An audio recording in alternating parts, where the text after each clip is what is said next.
Everyone, this is me Saikia है और मैं आपके लिए लेके आई हूँ अगस्त के बाकी महीने की रीडिंग, जो कि शुरू होता है 15 अगस्त से लेके 31 अगस्त तक। ये रीडिंग होगी साइन ऑफ लिब्रा के लिए। सो देखते हैं लिब्रा के लिए बाकी का महीना कैसा रहेगा। इस रीडिंग में हम ओरेकल कार्ड्स इंक्लूड करेंगे, लेकिन चार्म्स ऐड नहीं होंगे। सो लेट्स सी क्या आने वाला है आप लोगों के लिए बाकी के महीने में। कार्ड शफल करते हुए रिमाइंड करवाऊंगी कि ये एक जनरल रीडिंग है, सबके साथ मैच कर भी सकती है और नहीं भी। सो जो मैसेजेस, जो चीज़ें आपकी लाइफ में आपके सिचुएशन से मैच करते हैं, आप उन मैसेजेस को पिक करो, बाकी सबको छोड़ दो। अगर आप पर्सनल रीडिंग चाहते हो पेपाल से या इजी पैसा से पेमेंट कर सकते हो, सिर्फ तभी मुझे रीच आउट करो। और रीच आउट करने से पहले डिस्क्रिप्शन बॉक्स अच्छे से चेक कर लो, वहाँ पे जो भी सर्विसेज मैं ऑफर कर रही हूँ उनकी प्राइस और बोथ पाकिस्तानी रुपीज़ में भी और डॉलर्स के अंदर भी वो मेंशन की गई है। अगर आप रेडी टू पे हो सिर्फ तभी मुझे रीच आउट करो, ताकि आपका टाइम भी वेस्ट ना हो और मेरा भी। उसके अलावा अगर आप चाहो तो मुझे इंस्टाग्राम पे फॉलो कर सकते हो, वहाँ पे मैं डेली रीडिंग अपलोड करती हूँ जो कि इंग्लिश में होती है। सो अगर आप इंग्लिश अंडरस्टैंड कर सकते हो सिर्फ तभी मुझे वहाँ पे फॉलो करो, क्योंकि वहाँ पे कोई भी रीडिंग जो है वो उर्दू में नहीं होती। सो इसके अलावा अगर आप चाहो तो मेरे सिस्टर के टैरो चैनल का लिंक ऐड सब्सक्राइब कर सकते हो। उसका लिंक जो है मैं कमेंट सेक्शन में ऐड करूँगी, अगर आप चाहो तो सब्सक्राइब कर सकते हो। So let's get started. देखते हैं लिब्रा के लिए क्या आने वाला है बाकी के महीने के अंदर। आप स्टार्ट कर रहे हो बाकी का महीना टू ऑफ सोर्ड्स और हैंगमैन के साथ। एक डिसीजन है जिसको आप डिले कर रहे हो, और जो भी ये डिसीजन है मुझे लग रहा है कि आप खुद से जानबूझ के इसको डिले कर रहे हो, चाहे वो आपकी लव लाइफ से रिलेटेड है, चाहे वो आपके काम की मामला से लेके रिलेटेड है। एक डिसीजन है जो कि आप डिले कर रहे हो, और डिले करने का रीज़न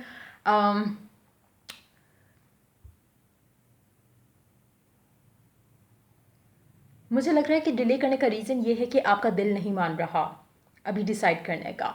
और मुझे लग रहा है जो डिसीजन है वो काफ़ी हद तक आपकी लव लाइफ से रिलेटेड एक इशू को लेकर होगा, जो कि हो सकता है कि आप चाह रहे हो कि आप रिलेशनशिप ख़त्म करके मूव ऑन कर जाओ, लेकिन आपका दिल उस चीज़ की इजाज़त आपको नहीं दे रहा। कहीं ना कहीं आपको पता है कि आपके लिए क्या करना सही है, चाहे वो रुकना सही है, चाहे वो छोड़ना सही है उस कनेक्शन को, लेकिन कहीं ना कहीं आपका दिल मुतमईन नहीं है एक डिसीजन लेने के लिए राइट नाउ। और आपका दिल कर रहा है कि अभी आप रुको, वेट करो, देखो चीज़ें कैसे आगे वर्कआउट होती हैं, मूव होती हैं, उसके बाद आप टाइम लेकर डिसाइड कर पाओ। सो मुझे लगता है कि अगर आप किसी भी तरह की सिचुएशन से डील कर रहे हो अपनी लव लाइफ में, तो आप, या फिर ये एनर्जी आपके पर्सन की भी हो सकती है, आप या आपका पर्सन जो है अभी फ़िलहाल डिसीजन नहीं लेगा या लेंगी। सो देखते हैं और क्या कार्ड्स हैं आपके लिए। Seven of wands. हाँ, एक बैक एंड फोर्थ, एक डिसीजन मेकिंग के अंदर एक चीज़ मुझे नज़र आ रही है, जहाँ पे आपका दिल कर रहा है कि आप एक डिसीजन लो, फिर आपको अंदर से आवाज़ आती है कि नहीं, ये डिसीजन शायद आपके लिए सही नहीं होगा। तो बेहतर इस सिचुएशन में यही रहेगा कि आप अभी वेट करो, डिले करो डिसीजन लेना। चाहे अगर सपोज़ अगर हम इस बारे में बात करें कि शायद आपके पर्सन से फाइट हुई है और आप चाह रहे हो कि आप इसको छोड़ दो, या आप चाह रहे हो कि आप रिलेशनशिप ख़त्म कर दो, तो ख़त्म करना सोल्यूशन नहीं है, जो इशू है उसको रिजॉल्व करना सोल्यूशन है। तो मुझे लगता है कि कहीं ना कहीं डिसीजन ना लेना सही है, लेकिन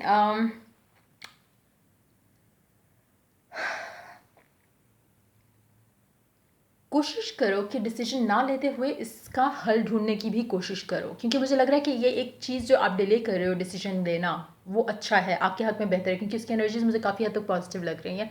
कहीं ना कहीं आपको इनर कॉलिंग है कि नहीं, अभी कुछ डिसाइड नहीं करो, बेस्ट यही रहेगा। तो वो एक अच्छी फील मुझे लग रही है, उससे एक अच्छी वाइब मुझे मैं कर पा रही हूँ।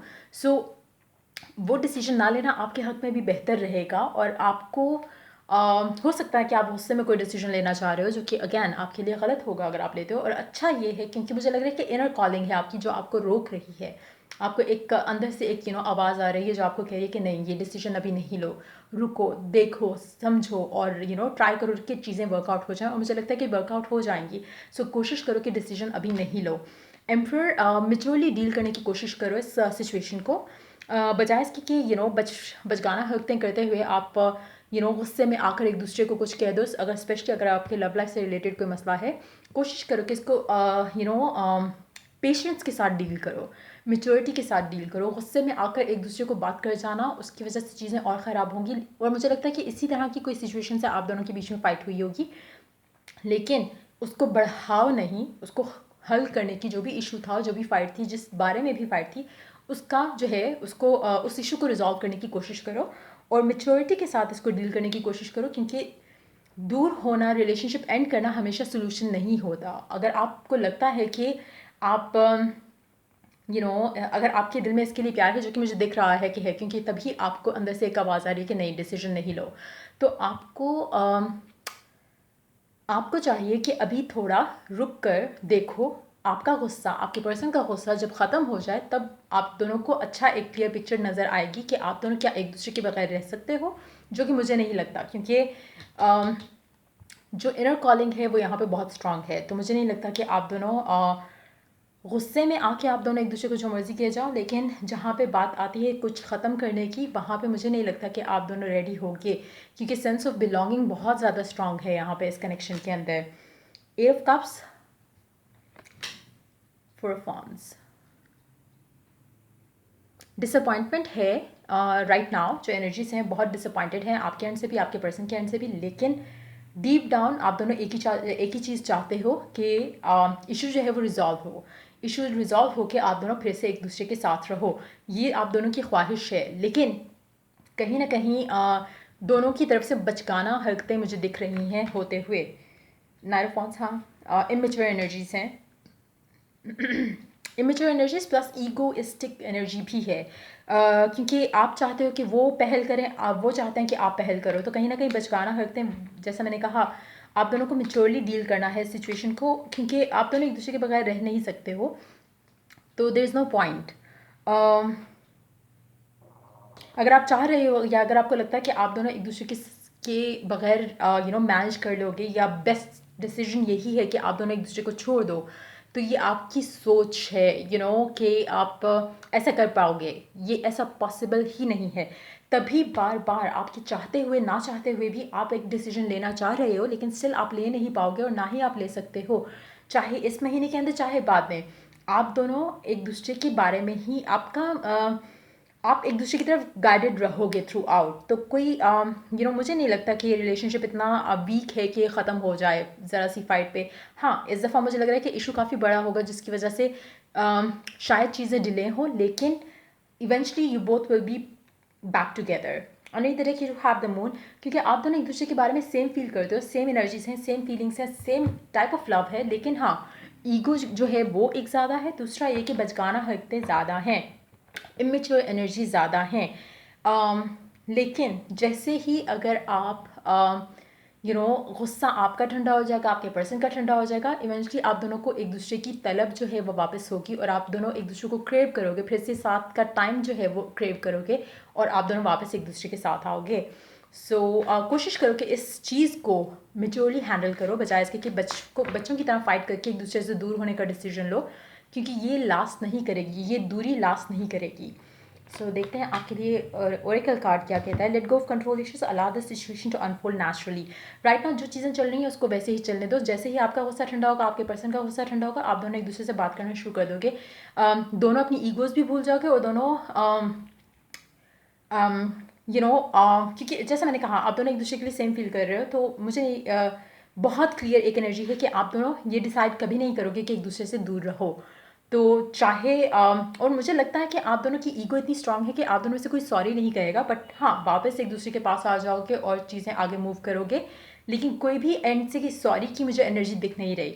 आप दोनों लेट गो करोगे जो भी चीज़ें हुई हैं उसको, और सिचुएशन में आगे बढ़ोगे। लेकिन बहुत इंपॉर्टेंट है कि इस चीज़ को फ्यूचर में अवॉइड किया जाए, जो कि सिर्फ तभी हो सकता है कि अगर आप इस चीज़ को मेच्योरली डील करो। अगर आप इसको जिसकी वजह से भी आपकी फ़ाइट हुई है, जिस चीज़ की वजह से भी आर्ग्यूमेंट पिक किया आपने, कोशिश करो कि ऐसी कोई चीज़ दोबारा ना हो, ना आपके एंड से, ना ही उनके एंड से। सो एक और कार्ड देखते हैं क्या ऐड होता है आपके लिए। Sanctuary, take time out from the world, spend more time alone, meditate और गो ऑन रिट्रीट। मुझे लगता है कि आप दोनों के लिए ये डिटैचमेंट पीरियड जो है वो बहुत इंपॉर्टेंट है, क्योंकि लेकिन फिर भी मुझे लगता है कि डिटैचमेंट से आप दोनों को एक दूसरे की क्रेविंग होती है, लेकिन फिर से आप वही सब करते हो। सो कहीं ना कहीं आप दोनों में से किसी एक को काम होना पड़ेगा इस सिचुएशन को इम्प्रूव करने के लिए, फ्यूचर में इस चीज़ को रिपीट ना करने के लिए। बहुत इंपॉर्टेंट है कि आप अपने अंदर एक ठहराव लेके आओ, चाहे आप लेके आओ या आपका पर्सन, क्योंकि दोनों मुझे लगता है कि बहुत जल्दी वो हो जाते हैं, हाइपर हो जाते हैं और इमेच्योरली एक डिसीजन ले लेते हैं कि ठीक है, अगर मतलब ऐसे नहीं चल रहा तो हम दूर हो जाते हैं एक दूसरे से। लेकिन कहीं ना कहीं वो आप दोनों के लिए सही नहीं होता, क्योंकि आप दोनों एक दूसरे के बगैर नहीं रह सकते। आपको लगता है कि आप अकेले शायद खुश हो जाओगे, लेकिन आप अकेले होकर भी उनके बारे में सोचते हो। सो कोशिश करो कि अपने अंदर गुस्से को कम करो, और सिचुएशन जो भी आपकी आर्ग्यूमेंट भी अगर होता है तो उसको प्रोडक्टिव वे में आगे लेके चलो, बजाय इसके कि उसको उसका एंड हमेशा ये निकालो कि हाँ अब बस दूर हो जाना है या ब्रेकअप कर लेना है या सेपरेशन हो जानी चाहिए। वो चीज़ कभी भी एक तो लास्ट नहीं करते हुए दिख रही मुझे। दूसरा ये कि वो आपके कनेक्शन को वीक मुझे नहीं लगता कि होगा, क्योंकि आप दोनों का बॉन्ड बहुत स्ट्रांग है, लेकिन उससे दूसरे लोग बहुत फ़ायदा उठा सकते हैं, जो कि गलत हो सकता है आप दोनों के लिए। तो अभी तो फ़िलहाल मुझे ऐसा नहीं लग रहा, लेकिन ऐसी पॉसिबिलिटी होती है इस तरह की सिचुएशन से, जब आप बार बार एक दूसरे से फाइट करते हो तो कोई थर्ड पर्सन जो है उस चीज़ को यूज़ कर सकता है आप दोनों के अगेंस्ट। तो बी माइंडफुल ऑफ दैट। सो ये थी आपकी रीडिंग। अगर आपके साथ मैच की हो, अगर आपको हेल्प किया हो, गाइड किया हो, तो लाइक शेयर और सब्सक्राइब जरूर करो। और अगर आपको पर्सनल रीडिंग चाहिए, पेपॉल से या इजी पैसे से पेमेंट कर सकते हो, सिर्फ तभी मुझे रीच आउट करो। Till I do the next reading for you guys, take care, bye bye.